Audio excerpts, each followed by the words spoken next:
what is the kind of thing which I should do so that I can actually become irreplaceable asset for the company? How can a working professional gather the courage to leave their job and follow their passion?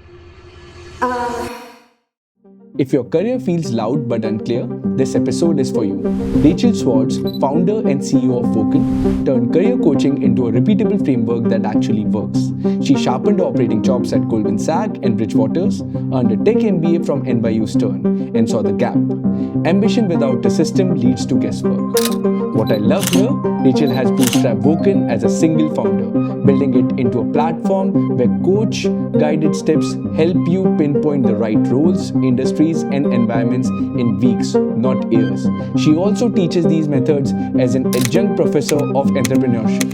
We have known each other for 5 years, and I've watched her turn this into a practical, scalable playbook. Today, she breaks down mindset, feasibility, and the exact steps to move from uncertainty to purposeful action. Let's dive in. Rachel, welcome. If you can give us an idea about what's your background, where you stay, and then what are the other things that you do apart from Woken, and maybe about your journey. I am in Long Island, New York. I did spend 12 years in New York City, but currently I'm on Long Island. In terms of my background, I went to Binghamton University. I was a human development major, and then I didn't know what I wanted to do at all. And I ended up in operations at an investment bank. But that's when I started to realize that I was really interested in HR-oriented projects and, started getting involved with recruiting and skill development and employee engagement and all these different people strategic projects. And from there, when I went to Bridgewater, I formally went onto a people team, and I was doing recruiting and talent management, sort of acting like an HR BP.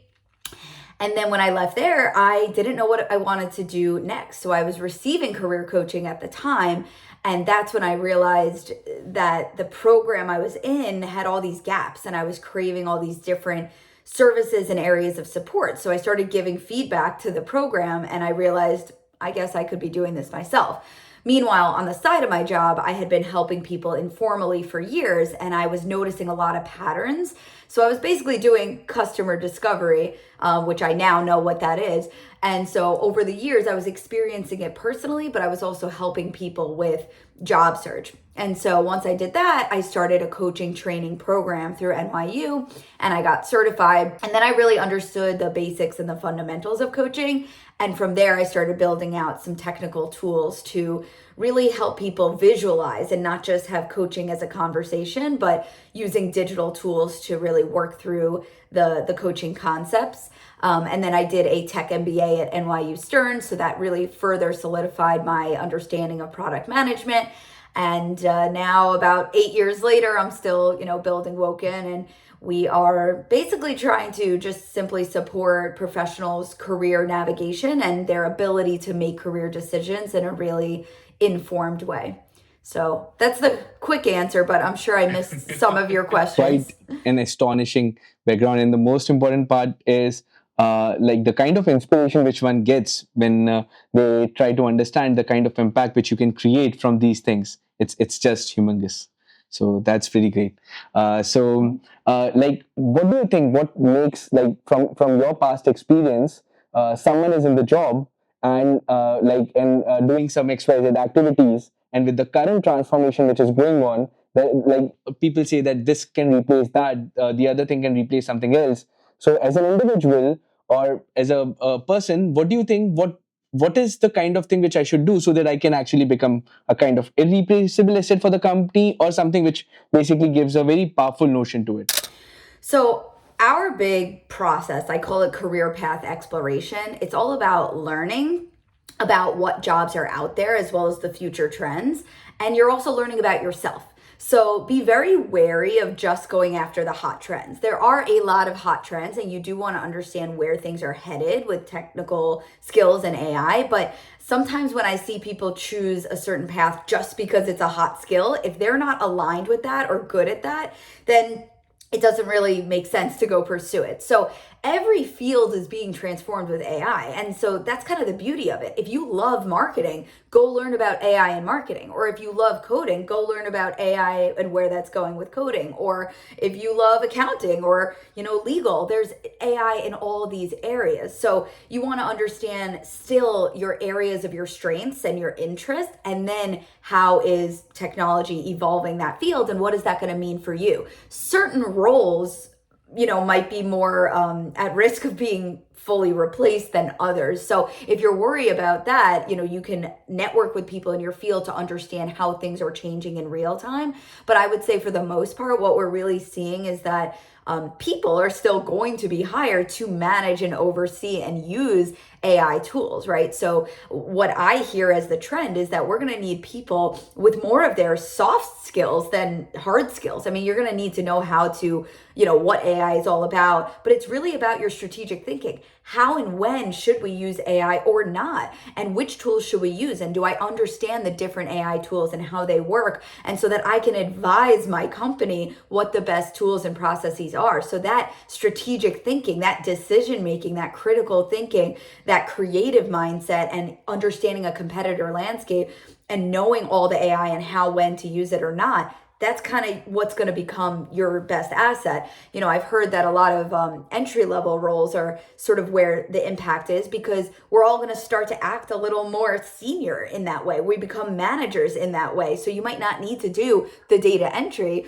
but you need to understand how the computer should be operating, right? So just understand how your field's evolving, but don't ignore who you are and what work you're still interested in, because AI is everywhere. Agreed. And that also takes us to the path where one has to keep growing and learning to ensure that they are able to adapt to these changes to a larger extent. Interesting. Yeah. So, how do you stand out at work in terms of, for example, let's say I'm an individual working on a regular basis, and this is a typical problem if I'm in a multinational company or I'm in a startup. What makes someone stand out, or if someone wants to grow themselves in terms of in the right direction, how can I come out as the individual who should people look up to? So how do I stand out at work? It's funny, I was actually just thinking about this the other day, because I think there was a situation recently and I was coaching somebody, and sometimes it's as simple as, you're working, you have a manager above you, and what are they worried about? And what is on their plate? And what do they have not enough time to do? And could you simply strategically think about your manager's plate and say, oh, let me help you with this, or let me take on this? And that's a stretch project, but your manager inherently probably doesn't have enough time to do everything they want to do. And so what's a stretch project? It's your ability to do something a little bit above you with some oversight, with some mentorship, and it stretches and grows your ability, and it gives you a chance to prove that you can operate at a senior level. So you want to take on projects like that, but you want to know what projects you want to take on, which means have the clarity and do the exploration in yourself to say, what am I interested in doing next? I need to understand my direction so that when I go after a stretch project, I know what I want to go after, because there's any number of things you could choose to, suggest or say, I want to get involved with A, B, and C. And then as soon as you set these goals and stretch projects and start to get involved, you want to make sure to stay visible. So document your achievements. Maybe you do a little one pager and you send it either monthly or quarterly, not just to your manager, but your manager's manager and a few other senior stakeholders at the organization. And that's how you make yourself known. And just having relationships across the organization, other senior leaders, other teams, and just that cross-functional connecting the dots and understanding how the entire organization works will make you really, powerful and useful employee versus just feeling siloed. Yeah. So in past, when you try to explain this to someone, how easy it is for someone to adapt to something like that? Is it like they literally have to go out of the way to understand it? Or do you think that by following some specific protocols, they can actually do this on their own? Yeah, well, it depends, which career process we're talking about. There are some that are easier or harder than others, and every person is different. So you have to know yourself. If you have a hesitation about something, just know what that is and get a mentor or a coach or a peer to work through it. Every person is different, and some people are nervous with their confidence or their ability to speak up and ask for a stretch project, or their ability to clarify where they want to go. And so there could be anything that makes you worried, makes you nervous. And so work through those mindset challenges so that you don't hold yourself back. So one thing might be hard for somebody and something else could be easy, right? So it depends on who you are. I would say what's harder for most people is just figuring out where they want to go. So I think having a structured process and somebody to guide you through that can really, really help, because I've seen people take decades or their entire career without really knowing what they want to do. So don't spend that amount of time. Like, you want to make sure you get clarity as efficiently as you can. The sooner you get clarity, the sooner you get to focus on just advancing along your path versus questioning what path to be on. So, but I think staying visible, I'd like to think it's not that hard if you follow the steps, but anything could be hard for somebody. So just know yourself and get support and be honest with yourself. Like, if you're actually nervous about something, that's okay. Meet yourself where you're at, understand what those limiting beliefs are, and just try to spend some time working through it, because we're human. In the end of the day, we are not AI, so we have some nerves and hesitations, and those are things that you can overcome. But just try to understand yourself first, and then you can figure out how to proceed from there. Interesting. The other interesting thing which comes along with that, and it happens to a lot of individuals, the question of race.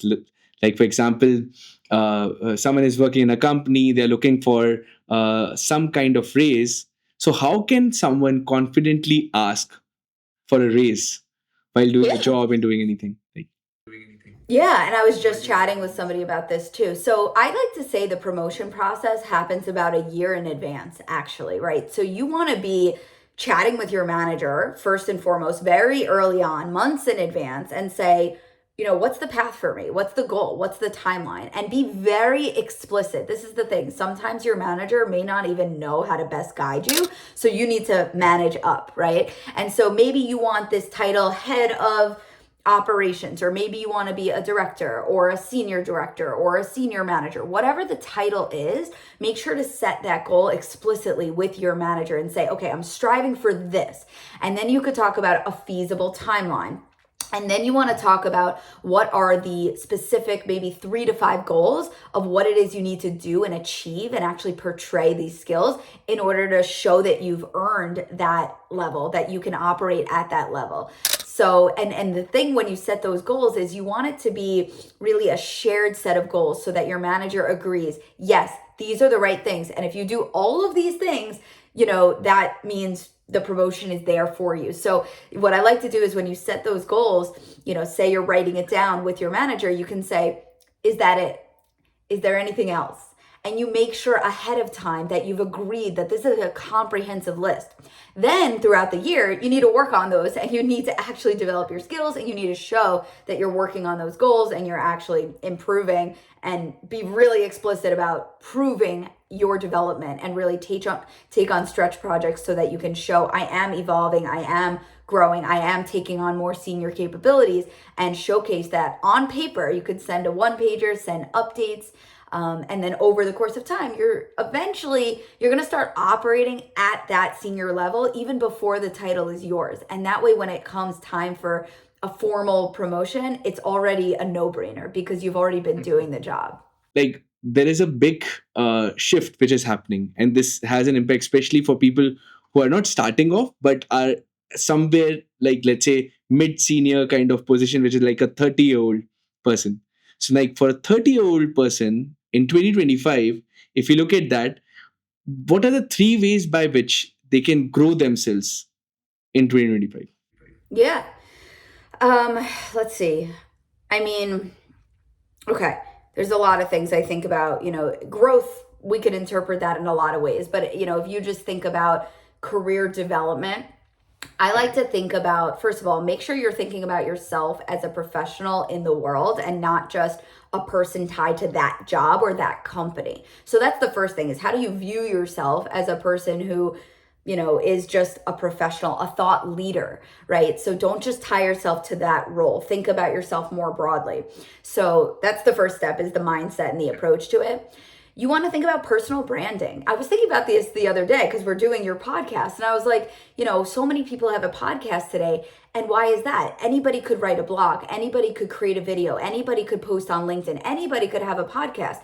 And so, the idea of building a portfolio or all these areas to really just showcase your unique perspective is kind of becoming the run-of-the-mill expectation. Like, each professional should have a brand. You don't have to have a podcast necessarily, but pick your poison. Is it a blog? Is it a video? Is it sharing your thoughts on social media? What are the ways you can show that you have a unique perspective? Because it used to be the case that we could just apply to a job and it didn't really matter if we had a fancy LinkedIn. And now it's like, no, we want to see that you're the special person that has unique thoughts, that gets yourself out there, that you're a leader in your industry. So having a visible brand is a nice way to show that you are that thought leader, that you're that expert, that you take initiative, you're going out of your way, you're somebody that people are listening to. So just recognize a podcast or, writing a blog, it's not just for an entrepreneur. It's how can you have a brand that you sort of go out of your way to build that visibility for yourself?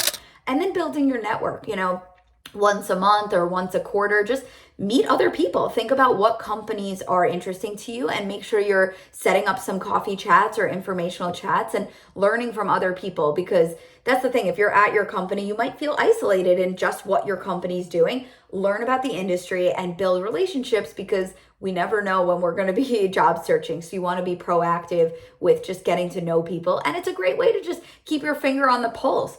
And then, of course, upskilling. I mean, we've been talking about AI. So, of course, you always want to be learning the latest tools for your field and, make sure you're up to date that way.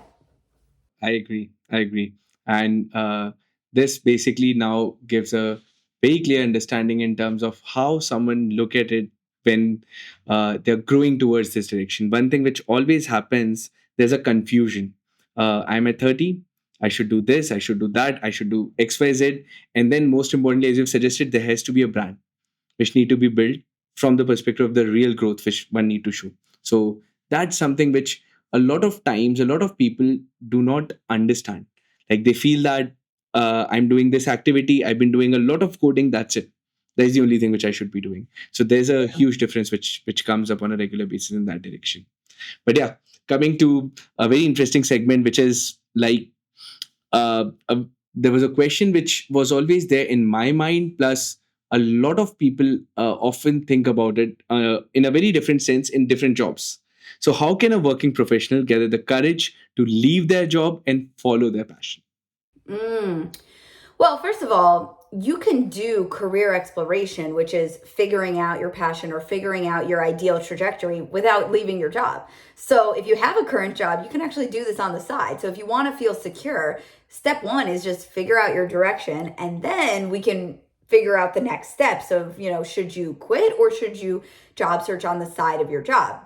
So career exploration is a very explicit process where you reflect and you learn about yourself, you learn about your affinities, your propensities, what you're great at, what you're interested in, the problems you care about, and the environments that you thrive in. From there, you want to translate some roles and industries that are viable options, and then you want to learn a ton about those options. You want to do online research, but most importantly, network with people who are in the jobs that you are considering pursuing. And when you chat with them, that's really where you start to compare and contrast your options and prioritize and narrow down which path is right for you. So that's a very fixed and concrete process that you can follow until you get to a point of feeling 100% sure and really concrete in the fact of, I know exactly which role I want to go. So you want to spend time in exploration until you feel that sure certainty. From there, you can determine, okay, do I need some upskilling? I need to rebrand myself, and I need to job search and pursue these opportunities. But sometimes people can pivot, and pursue a pivot on the side of their job, right? So for example, say you realize you want a new path and you might need 3 or 6 months of upskilling if it's a very different path. So again, doing this on the side of your job, and you may even take this into your company. So if you're currently working, Okay, great. You know you want to pivot, take on some projects internally or cross functionally where you can get involved with what it is where you want to go. So maybe even at your current organization, you can actually make this pivot happen. That's internal mobility at play. And sometimes that's a much easier way to pivot than when you're not working, so try to really get hands-on experience one way or another with those new areas that you're building your skills in, and then rebrand. So your resume, your LinkedIn, your professional summary, maybe a portfolio, all of these things should start to represent the new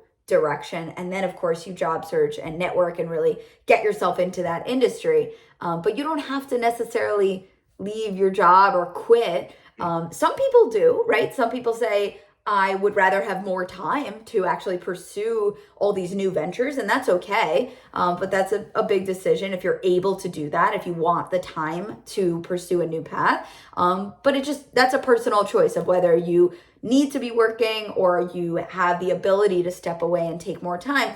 But sometimes keeping your job under your belt is a good thing to just show on your resume that you still get some work experience, but it gives you a little more limited time to pursue all these things. So deciding to leave your job, that's a big decision. But again, you can pursue all of this even if you are working. So, this is in continuation to our previous discussion. If someone is laid off, how can they look for new job opportunities? Yes. Well, similar to what we were just talking about, you do want to clarify where you're headed, because when you're laid off, it is a window of opportunity. So you want to ask yourself, do I want to pursue similar work or do I want to make a change? And those are two different things. But either way, have clarity first and foremost before you apply to anything, because a lot of people just jump into the job search. They're not sure what they want and they pursue a lot of different directions. It's overwhelming, stressful, confusing. So just take a moment to figure out where you're headed.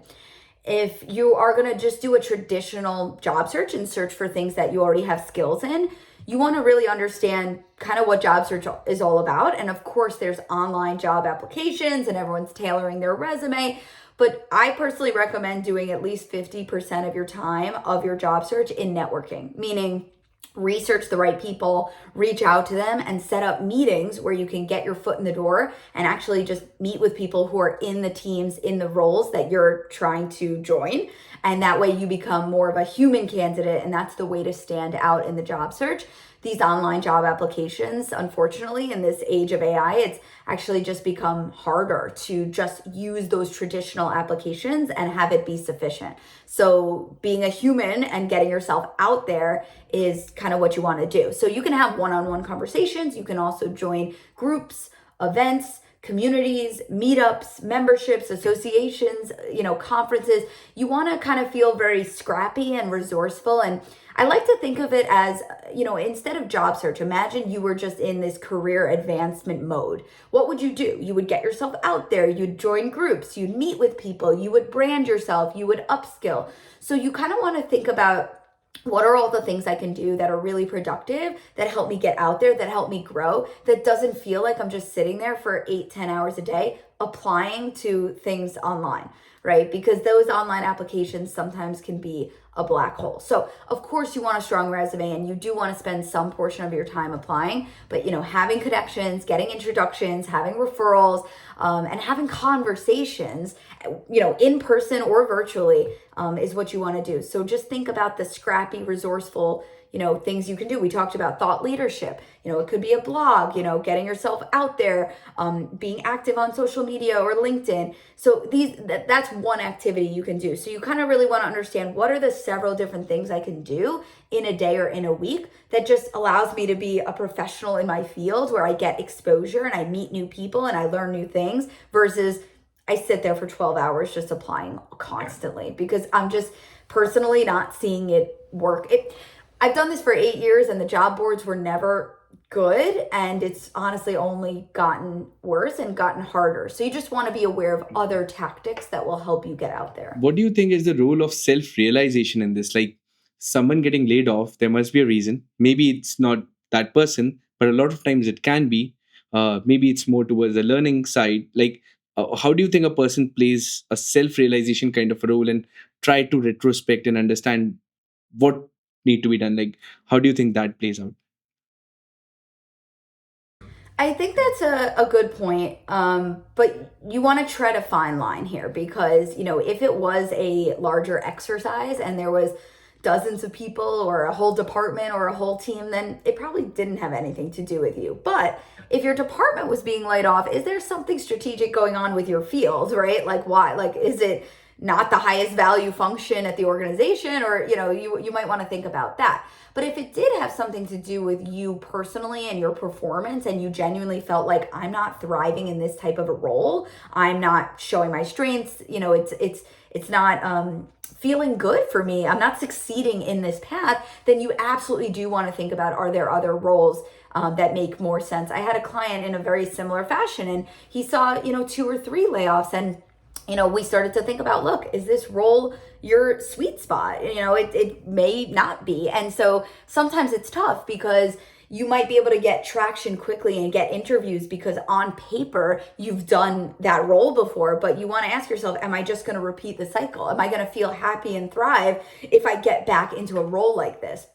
And sometimes it's a very small tweak. So instead of, just being a software engineer, can you sort of maybe manage the team, and maybe that's a better role for you? Or, product management, maybe it's a little less technical. You're still in the product world. You still have to leverage your engineering knowledge, but you're not sitting there coding. And that's just an example, but sometimes there's smaller pivots that just simply might suit your skills and your strengths better. So absolutely, this is why I always say, before you job search, before you apply to anything, take a moment to figure out where you want to go. And that's exactly, related to this. If the layoff had anything to do with performance, or even if it didn't, you just want to ask yourself, what's next for me? What would be the right next chapter?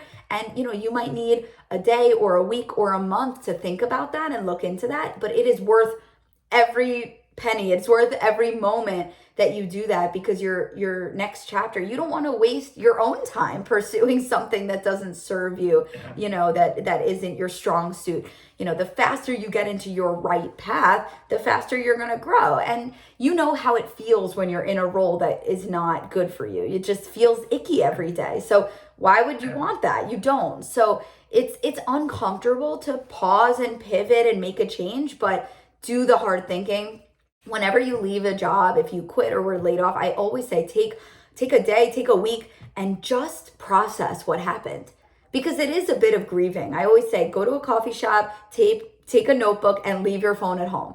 And we have to do the hard thinking about just how it went, what was in our control and what was out of our control. And there's a lot of deep reflection there. And sometimes it's hard and it's sad and it's uncomfortable, but it's sometimes we don't give credit to, this is it's like a breakup. It's it's something that you need to really spend that time and think through, and it's going to serve you if you allow yourself to heal and kind of process everything that happened, and what does it mean for you, and what does it mean for your next steps. Very interesting perspective.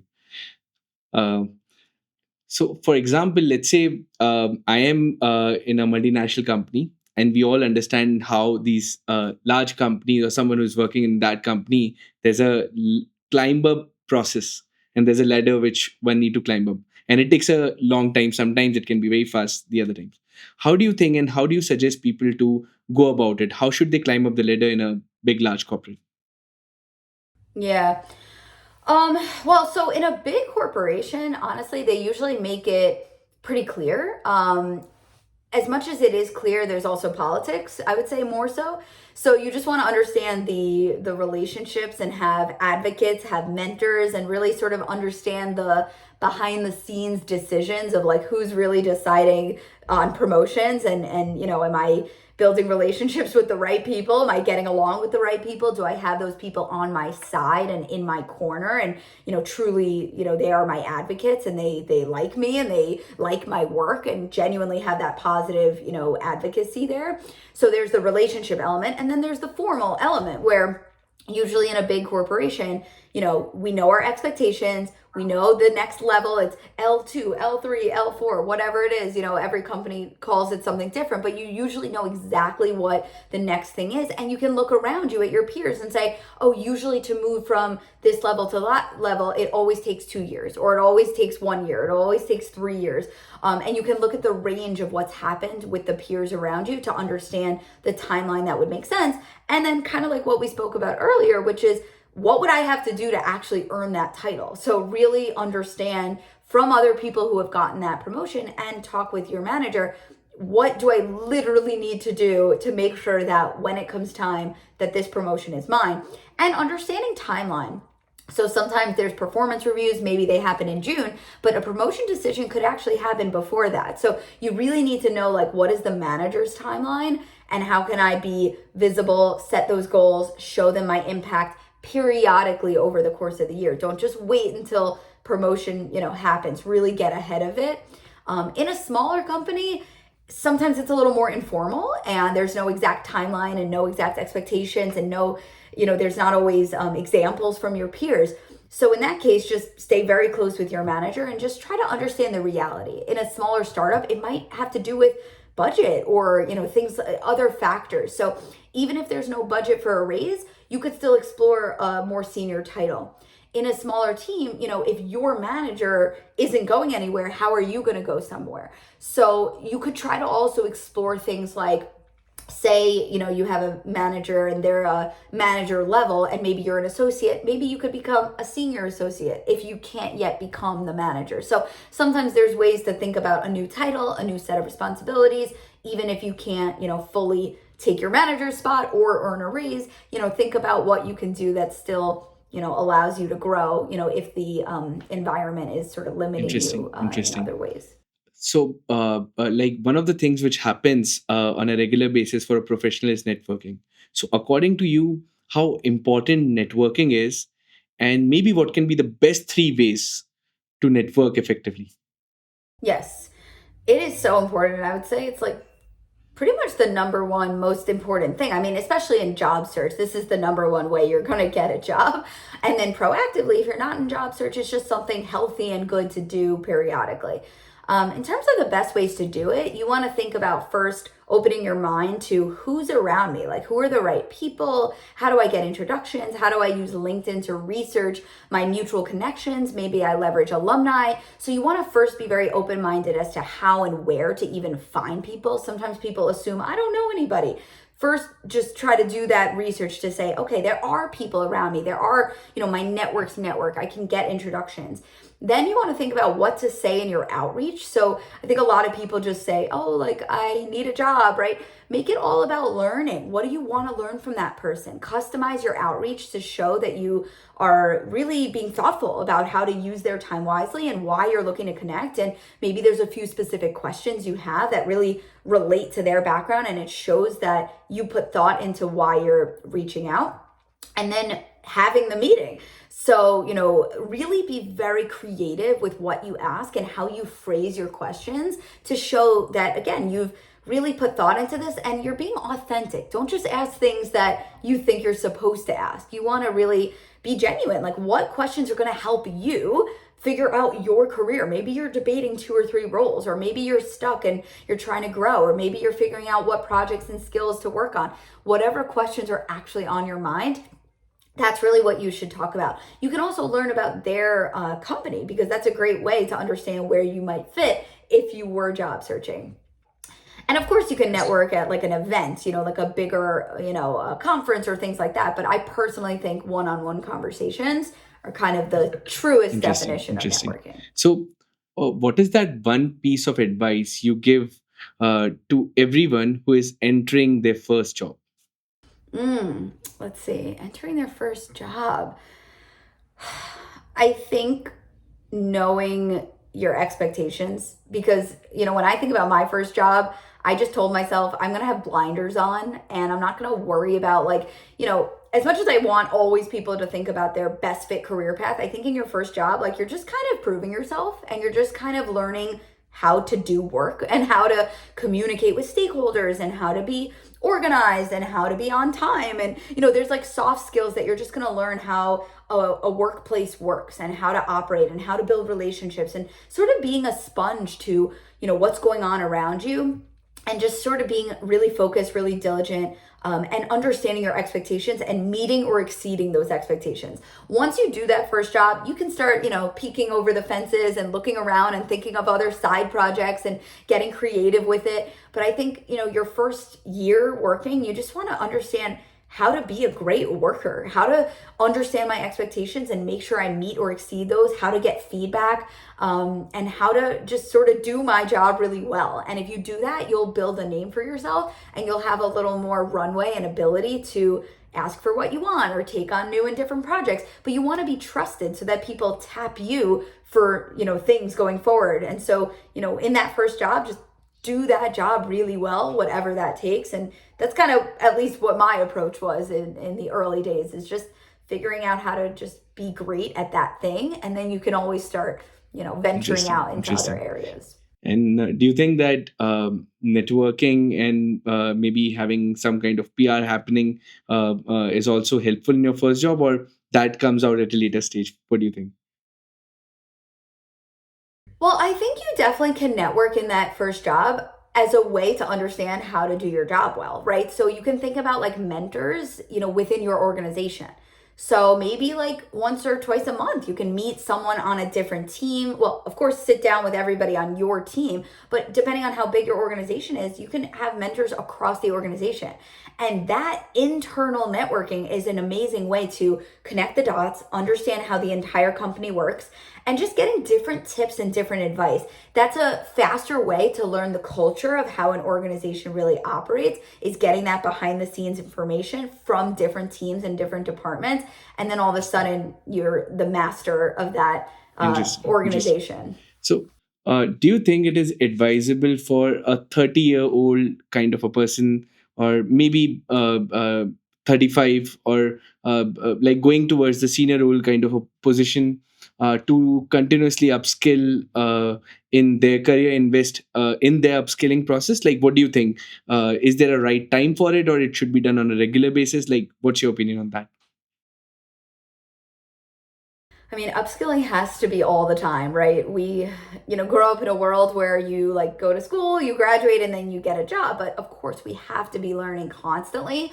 And ideally, you're in a job where you're learning on the job, right? Because if you're doing a job, you have to be researching, you have to be trying new skills. So ideally, as part of your job, you're already doing that learning. But if for some reason your job doesn't incorporate learning, absolutely take it upon yourself to make sure you are learning.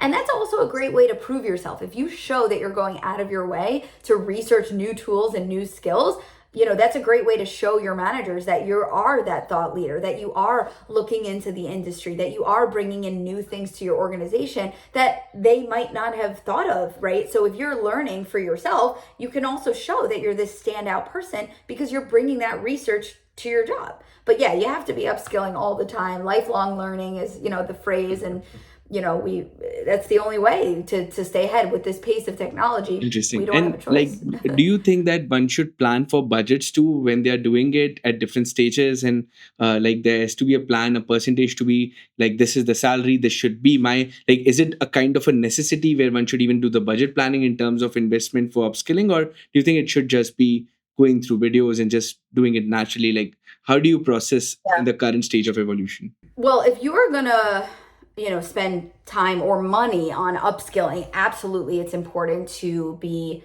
thoughtful, especially if something's an expensive program. If you're thinking about grad school or just any sort of very intense program, you want to put enough thought and research into it. So when you're debating an upskilling program, whether it's a course or certification or a degree, do research. But also just network with people who have done that program, or really looking at, when somebody graduates from this program, where do they go? And chatting with people who have done that. Again, the more intense the program is, the more you want to set up at least one, but two or three or four or five conversations with people who have done it. And that's really how you're going to understand, what is the program like? Is it going to suit me? Am I going to learn? Am I going to get something out of it? And where do people take this? Was it valuable? Was it worthwhile? And you can also talk with hiring managers in your field to see, when you look at a resume, when you hire candidates, how do you look at this, right? Are you saying, oh, this degree or this certification is really, I always hire people with that? Or, look, it doesn't even matter to me. I look past that on the resume. So, when you think about that from a hiring manager's perspective, how valuable are those learning things? Or is it more hands-on projects, right? Can you just get, whether it's pro bono or freelance or however you build your hands-on experience, if you build your portfolio and your resume and you just simply get experience in those skill areas, that's usually the best thing we need. Sometimes a learning program gives us both the learning and the ability to build our portfolio through hands-on projects. But, if you could just get the project work somehow, you may not need, the formal program. So especially if it's going to take you time or money, just put effort into looking into it and just thinking about it. If you spend a week or two or three just being very diligent, looking into your options, you'll, and especially chatting with people, you'll be able to get a sense of what is worth your time or money. And don't just, hop into something, in a rushed way, especially if it's expensive. So be thoughtful, and, sometimes bigger programs could be worth it, but as long as you chat with people, you'll know how you feel hearing about it, that, oh, this is expensive, but it really feels like I would get so much out of it. Or this feels expensive and I could do the same thing some other way cheaper, right? So you have to kind of really look into Which it. one is the best one? Interesting, because Yeah. at this point of time, the kind of evolution which is happening, a lot of people are just going towards figuring out like what can be the next step. And a lot of them are just thinking about heavily investing on the upskilling scenarios. But yeah, this is quite interesting. I want to hear one quick interesting story from you. You've been coaching so many folks. And is there a story where you've got a very happy surprise that you were coaching someone, and then that person maybe got a job or climbed up a ladder at a very fast pace, and you were not sure like something like that can happen, but it was a happy surprise for you? Like, is there a story? I don't know if it's like a happy surprise. I think a lot of the people that enter coaching work hard, and that's what coaching is all about, which is how can we drive your accountability to learn new tactics, learn new methods, and follow some homework exercises that are actually going to make a dent and make a difference in your journey, whatever it is you're working on, whether you're job searching or you're trying to get a promotion or you're clarifying your direction. I would say some of the happiest stories and outcomes, I would say, are the big pivoters that we've helped. So for example, there was a teacher who became an agile scrum project manager, and this was a classroom teacher. We've helped a speech language pathologist become a UX designer. So, sometimes we see people, a chef, a Broadway stage manager. I mean, a lot of the people we help are in the corporate world, but sometimes people come to us from a very unique path and they really want a 180-degree change. And that's the hardest thing to do because, yes, you might have transferable skills, but you really have to spend a lot of time upskilling. So when we see people able to really make such a big change like that, that's the happiest and most successful type of hardest, best outcomes. But those are probably our happiest stories, because sometimes those changes can feel the most impossible. But with a diligent, method behind your pivot, you can make it happen. You just kind of have to have that diligence, have a method, and have a little patience and persistence, and you will make that change happen. Interesting. So, the last question, and which is if you can give a quick brief about what exactly does Woken platform do at a very broader level. How does it operate? How does it work? And for anyone to get a kind of a career guidance, how they can use it. Yeah. So we offer career coaching sessions, so a video call, and in between those calls, you're going to have homework, right? So coaching used to be, you'd hop on the phone, you'd hang up, and you hope for the best. we built a platform where in between your coaching sessions, your homework is really clear, it's visible, and it's in a shared digital space with you and your coach. So you know exactly what to do next, how to do it, when to do it, where to do it, why to do it. And that's really where we want to give you a process that's proven, so you don't have to question, what should I be doing? You're still in the driver's seat, you're still going to do that homework, but you shouldn't have to guess how to job search or how do I clarify my path. So you come to us, and with your coach, you're going to make a roadmap or a game plan that's customized to you, what really makes sense for you to work on.